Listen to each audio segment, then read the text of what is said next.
তো ইসলাম এটা হচ্ছে আল্লাহ প্রদত্ত একটা দিন বা জীবন ব্যবস্থা। এটা কোনো হুজুর বা কোনো ব্যক্তি এটাকে নির্ণয় করে নাই। ইসলামের মধ্যে যা কিছু আছে সব কিছু আল্লাহ সুবহানাহু ওয়া তাআলা কর্তৃক, মানে আল্লাহ নাজিল করেছেন, ওটা হলো ইসলাম। ইসলামের প্রত্যেকটা কাজ আল্লাহ সুবহানাহু ওয়া তাআলার পক্ষ থেকে দিক নির্দেশনা আমাদেরকে দেখানো হয়েছে।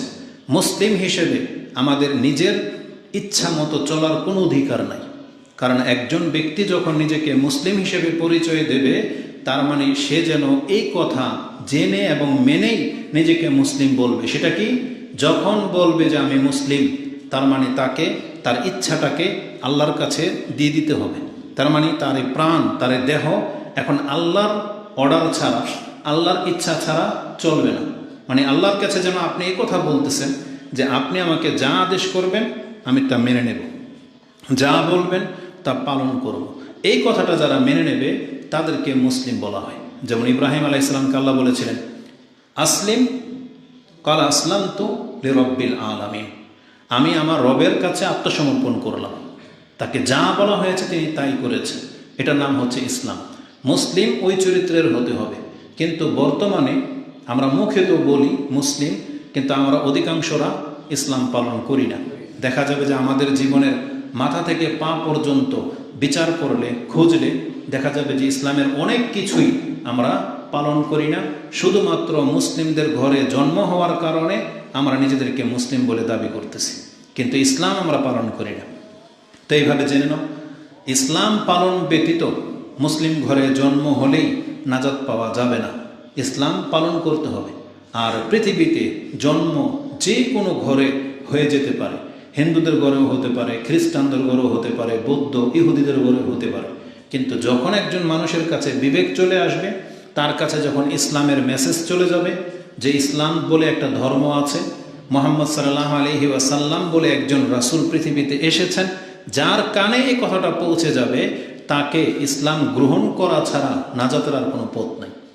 তাকে মুহাম্মদ সাল্লাল্লাহু আলাইহি ওয়াসাল্লামকে শেষ নবী হিসেবে মেনে নেওয়া ছাড়া তার নাজাতের আর কোনো পথ বাকি থাকবে না।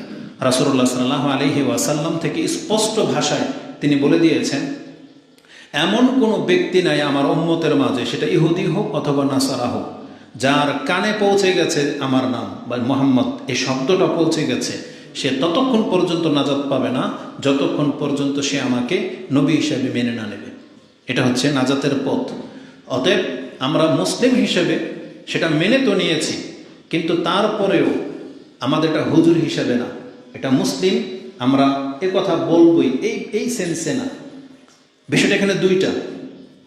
একটা হলো অনেক সময় আপনি আপনার সন্তানের সাপোর্ট করেন যদিও ও ভুল পথে আছে, যদিও আপনার সন্তান একটা অপরাধ করেছে, আপনার ভাই, আপনার গ্রামবাসী, কিন্তু অন্য গ্রামের সাথে ঝগড়া লাগলে, অন্যের সাথে ঝগড়া লাগলে তখন আপনি রক্তের টানে, আপন আত্মীয়র টানে ওই হক না হলেও আপনি ওর সাপোর্টে কথা বলেন। এটা হচ্ছে একটা ফিতরত। ফিতরত বলতে এটা মানুষের স্বভাব, মানুষ সবসময় আপন জনের টান টানে। কিন্তু নিষ্ঠাবান ব্যক্তি, বিচারক যারা হবে, তারা কিন্তু টান টানবে না, তারা যেখানে হক সে কথা বলবে।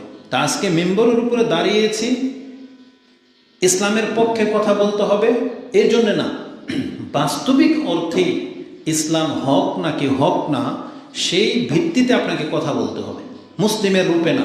মানে আমাদের সমাজ মুসলিম, এটা মসজিদ, মেম্বর দাঁড়িয়েছি তাই তো ইসলামের কথা বলতেই হবে, ইসলামের কোনো বিধান আপনার পছন্দ হোক বা না হোক, বিষয়টা এমন না।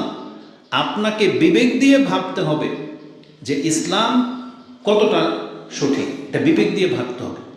আপনার অন্যান্য ধর্মের সাথে ইসলামের বিদ্যাটাকে মিলাতে হবে, বাস্তবিকই ইসলাম শ্রেষ্ঠ কিনা এটা আপনার অন্তরকে মানাইতে হবে, শিক্ষার মাধ্যমে, যুক্তির মাধ্যমে, বিদ্যা বুদ্ধির মাধ্যমে, শুধু জন্মের সূত্রে না।